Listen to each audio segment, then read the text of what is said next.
Hi hello welcome to competitive cracker. എൻ്റെ പേര് അനുശ്രീ. ഇന്നത്തെ വീഡിയോയിൽ നമ്മൾ ഡിസ്കസ് ചെയ്യാൻ വേണ്ടി പോകുന്നത് എക്സൈസ് ഇൻസ്പെക്ടർ ഓഫീസർ എന്ന് പറഞ്ഞ പോസ്റ്റിനെ പറ്റിയിട്ടാണ്. നിങ്ങൾക്കറിയാം നോട്ടിഫിക്കേഷൻ വന്നിട്ടുണ്ട് അല്ലെ. അപ്പൊ നമുക്ക് ഈ ഒരു പോസ്റ്റിനെ പറ്റിയുള്ള കൂടുതൽ വിവരങ്ങളൊന്ന് നോക്കാം.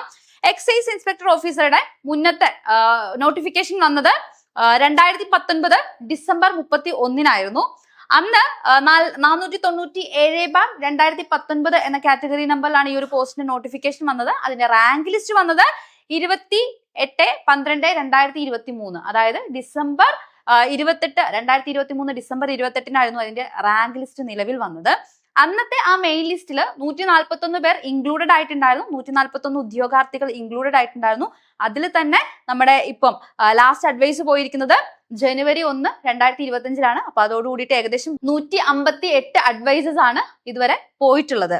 ഇനി അന്ന് നടന്ന എക്സാമിന്റെ കട്ട് ഓഫ് എന്ന് പറയുന്നത് 45 മാർക്കായിരുന്നു. ഇനി നമുക്കറിയാം ഇതെന്ന് പറയുന്നത് എന്താണ്, ഒരു ഡിഗ്രി ലെവൽ പരീക്ഷയാണ് അല്ലെ, ഒരു ബിരുദതല പരീക്ഷയാണ്. അതുകൊണ്ട് തന്നെ ഇതിന്റെ സിലബസും കാര്യങ്ങളെല്ലാം ഡിഗ്രി ലെവലിലാണ് വരുന്നത്.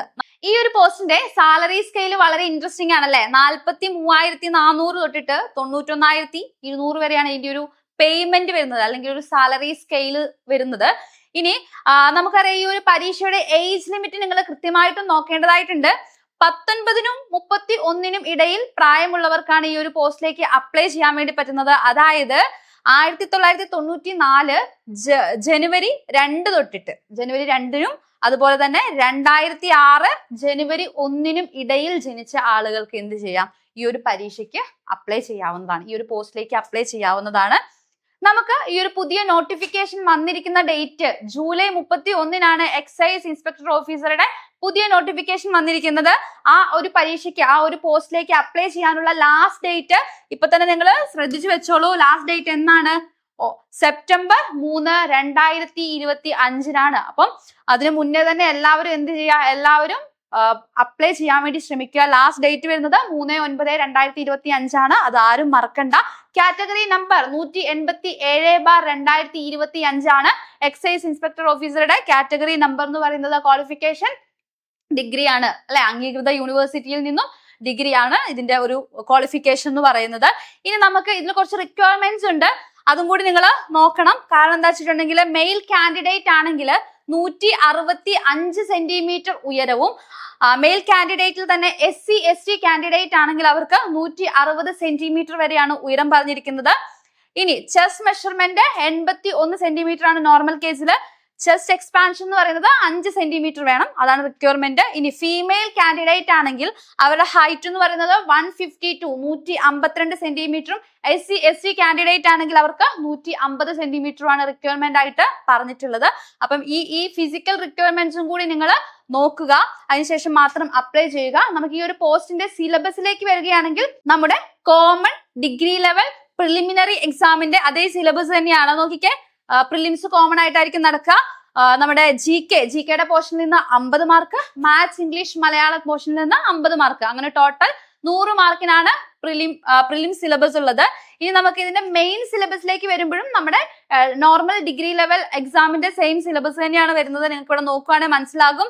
ഹിസ്റ്ററിയുടെ ഭാഗത്തു നിന്ന് 5 മാർക്ക്, ജോഗ്രഫിയുടെ ഭാഗത്തു നിന്ന് 5 മാർക്ക്, ഇക്കണോമിക്സിന്റെ ഭാഗത്തു നിന്ന് 5 മാർക്ക്, ഇന്ത്യൻ കോൺസ്റ്റിറ്റ്യൂഷന്റെ ഭാഗത്ത് നോക്കിയൊക്കെ അവിടെ 8 മാർക്കാണ് weightage. Kerala governance and system of administration 5 മാർക്കാണ് വെയിറ്റേജ്. ഇവിടെ നമുക്ക് സയൻസ് ഉണ്ട്. പ്രിലിംസിൽ നിന്നും വ്യത്യസ്തമായി മെയിൻസിലേക്ക് വരുമ്പോൾ അവിടെ സയൻസ് പോർഷൻ ഉണ്ട്. Life science and public health അവിടെ 4 മാർക്കാണ് weightage. Physics 3 mark, chemistry 3 mark, arts literature culture sports 4 മാർക്കാണ് വെയിറ്റേജ്. കറണ്ട് അഫയറിന് 8 മാർക്കാണ് വെയിറ്റേജ്. ഇനി നമ്മുടെ മാത്സ് റീസണിങ് മെന്റൽ എബിലിറ്റി അതിന് 10 മാർക്ക്, ജനറൽ ഇംഗ്ലീഷിന് 10 മാർക്ക്. ഇനി മലയാളം ആണെങ്കിൽ അവിടെ 10 മാർക്ക്.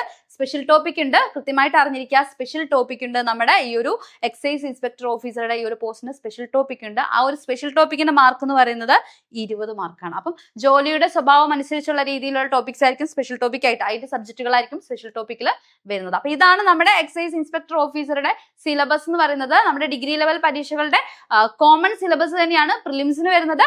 മെയിൻസിലേക്ക് വരുമ്പോൾ നമുക്ക് എക്സ്ട്രാ ആയിട്ട് നമുക്ക് ഇവിടെ എന്തുണ്ട്, സ്പെഷ്യൽ ടോപ്പിക് ഉണ്ടെന്ന് നിങ്ങൾ മനസ്സിലാക്കി വെക്കുക. അപ്പം അപ്പം ഈ ഒരു റിട്ടൺ ടെസ്റ്റ് കൂടാതെ ഇതിനെന്തുണ്ട്, ഒരു ഫിസിക്കൽ എഫിഷ്യൻസി ടെസ്റ്റും കൂടി, ഫിസിക്കൽ ടെസ്റ്റും കൂടി ഈ ഒരു പോസ്റ്റിന് ഉണ്ടാവുന്നതാണ്. അപ്പൊ മെയിൽ കാൻഡിഡേറ്റ് ആണെങ്കിൽ 100 metre race 14 second, high jump 132.20 centimetre, long jump 457.20 centimetre, putting the shot 609.60 centimetre, throwing the cricket ball 6096 centimetre, rope climbing 365.80 centimetre, pullups ഉണ്ട് 8 ടൈംസ് ആണ് പറയുന്നത്. അതുപോലെ തന്നെ 1500 മീറ്റേഴ്സ് ജമ്പ് പറയുന്നുണ്ട്.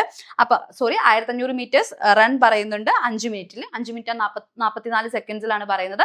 അപ്പൊ ഈ ഒരു ഫിസിക്കൽ എഫിഷ്യൻസി ടെസ്റ്റിന്റെ കാര്യങ്ങളും കൂടി നിങ്ങൾ നോക്കുക. അത് മെയിൽ കാൻഡിഡേറ്റിന്റെ ആണ് മുന്നേ പറഞ്ഞത്. ഫീമെയിൽ കാൻഡിഡേറ്റിലേക്ക് വരുമ്പോൾ 100 മീറ്റർ റൺ ഉണ്ട് 17 സെക്കൻഡ്സ് ആണ് പറയുന്നത്. ഹൈ ജമ്പ് ഇവിടെ വരുമ്പോൾ 1.6 meters ആണ്, ലോങ് ജംപ് 3.5 meters ആണ്, പുട്ടിംഗ് ദ ഷോട്ട് 4.88 meters ആണ്, 200 meters റൺസ് ഉണ്ട് 36 സെക്കൻഡ്സിൽ. അതുപോലെ തന്നെ throwing the throw ball 14 meters ആണ്, ഷട്ടിൽ റേസ് ഉണ്ട് 26 സെക്കൻഡ്സ് ആണ് പറയുന്നത്, മിനിമം സ്റ്റാൻഡേർഡ് ഓഫ് എഫിഷ്യൻസി എന്ന് പറയുന്നത്. അതുപോലെ സ്കിപ്പിംഗ് 80 ടൈംസ് ആണ് സ്കിപ്പിംഗിന്റെ കാര്യത്തിൽ പറയുന്നത്. അപ്പൊ ഈ രീതിയിലാണ് ഇവിടുത്തെ ഫിസിക്കൽ റിക്വയർമെന്റ് ടെസ്റ്റ് അല്ലെങ്കിൽ physical efficiency test both female and male കാൻഡിഡേറ്റ്സിന് വേണ്ടിയിട്ട് പറയുന്നത്. അപ്പൊ ഇത്തരത്തില് റിട്ടൺ ടെസ്റ്റും ഉണ്ടാവും. Written test in the case objective ടൈപ്പുള്ള നമ്മുടെ നോർമൽ എക്സാമും ഉണ്ടാവും, അതിന്റെ കൂടെ തന്നെ ഫിസിക്കൽ ടെസ്റ്റും ഉണ്ടാവുമെന്ന് നിങ്ങൾ അറിഞ്ഞിരിക്കുക. അപ്പം കഴിഞ്ഞ എക്സാമിന് ഞാൻ പറഞ്ഞതുപോലെ 45 മാർക്കായിരുന്നു കട്ട് ഓഫ് വന്നത്. അപ്പൊ നമുക്ക് ഇവിടെയും ഫിസിക്കൽ ടെസ്റ്റ് ഉള്ളത് കൊണ്ട് ഒരുപാട് ഹയർ ലെവലിലേക്ക് കട്ട് ഓഫ് പോകും. നമുക്ക് ഇപ്പോഴേ കട്ട് ഓഫ് ഒന്നും പറയാൻ പറ്റില്ല, എങ്കിൽ പോലും കൃത്യമായിട്ട് നമ്മുടെ ഈ ഒരു കോമൺ സിലബസ് നിങ്ങൾക്ക് പഠിച്ചിട്ടുണ്ടെങ്കിൽ കൃത്യമായിട്ടും ഈ ഒരു പരീക്ഷ ക്ലിയർ ചെയ്യാൻ പറ്റുന്നതാണ് അല്ലെ. അപ്പം നോട്ടിഫിക്കേഷൻ വന്നു, കൃത്യമായിട്ടും ഇപ്പോഴേ ചെറിയ ചെറിയ സ്റ്റെപ്പുകൾ എടുത്തു വെച്ചിട്ടുണ്ടെങ്കിൽ ഉറപ്പായിട്ടും എക്സാം ആകുമ്പോഴേക്കും നമുക്ക് നല്ലൊരു റാങ്കിലേക്ക് തന്നെ എത്താൻ വേണ്ടി സാധിക്കുന്നതായിരിക്കും. അപ്പം കൃത്യമായിട്ടും ഇപ്പൊ തന്നെ സമയം കളയാതെ ഇപ്പൊ തന്നെ എന്ത് ചെയ്യുക, പഠിച്ചു തുടങ്ങുക. അതിന് മുന്നേ എല്ലാവരും അപ്ലൈ ചെയ്യാത്ത ആരെങ്കിലും ഈ വീഡിയോ കാണുന്നുണ്ടെങ്കിൽ വേഗം തന്നെ ലാസ്റ്റ് ഡേറ്റ് കഴിയുന്നതിന് മുന്നേ തന്നെ എന്ത് ചെയ്യുക, അപ്ലൈ ചെയ്തിട്ടുണ്ടെന്ന് നിങ്ങൾ ഉറപ്പുവരുത്തുക. അപ്പൊ നിങ്ങൾ ഇത്തരം അവസരങ്ങളൊന്നും എന്ത് ചെയ്യരുത്, വേസ്റ്റാക്കി കളയരുത്. നല്ലൊരു അവസരം തന്നെയാണ് നമ്മുടെ മുന്നിൽ വന്നിരിക്കുന്നത്. അപ്പൊ ഇതിനെ പഠിച്ചു തുടങ്ങേണ്ടതിന്റെ ഒരു ഇമ്പോർട്ടൻസ് എന്താണെന്ന് അറിയാലോ. കൃത്യമായിട്ട് ഈ ഒരു ടോപ്പിക്കൊക്കെ നമ്മുടെ ഈ ഒരു ഡിഗ്രി ലെവൽ എക്സാം ആണല്ലേ, അപ്പൊ ആ ടോപ്പിക്സ് ഒക്കെ കൃത്യമായിട്ട് ഇപ്പോഴേ പഠിച്ചു തുടങ്ങുകയാണെങ്കിൽ ഉറപ്പായിട്ടും നല്ല മാർക്കിലേക്ക് നിങ്ങൾക്ക് എത്താൻ വേണ്ടി സാധിക്കും. അപ്പൊ നിങ്ങൾക്ക് വേണ്ടിയിട്ട് CC ഒരു പുതിയ ബാച്ച് ആരംഭിച്ചിട്ടുണ്ട്. അപ്പൊ ഈ ഒരു ബാച്ചിന്റെ ഭാഗമായിട്ട് നിങ്ങൾക്ക് ലൈവ് ക്ലാസ്സുകളും ലൈവ് ക്ലാസ്സിന്റെ റെക്കോർഡഡ് വേർഷൻസും അതുപോലെ തന്നെ PDF നോട്ട്സും കൃത്യമായിട്ടുള്ള ഒരു ടൈം ടേബിളും മെന്റർഷിപ്പ് സപ്പോർട്ടും റിവിഷൻ എക്സാംസും വീക്ക്ലി എക്സാംസും ഒക്കെ നിങ്ങൾക്ക് ലഭിക്കുന്നതായിരിക്കും. അപ്പൊ ഈ ഒരു കോഴ്സിന്റെ ഭാഗമാകാൻ നിങ്ങൾ ആരെങ്കിലും ആഗ്രഹിക്കുന്നുണ്ടെങ്കിൽ താഴെ കാണുന്ന നമ്പറിൽ കോൺടാക്ട് ചെയ്യുക. അപ്പൊ ഇതുപോലുള്ള യൂസ്ഫുൾ വീഡിയോസുമായി നമുക്ക് വീണ്ടും കാണാം. താങ്ക്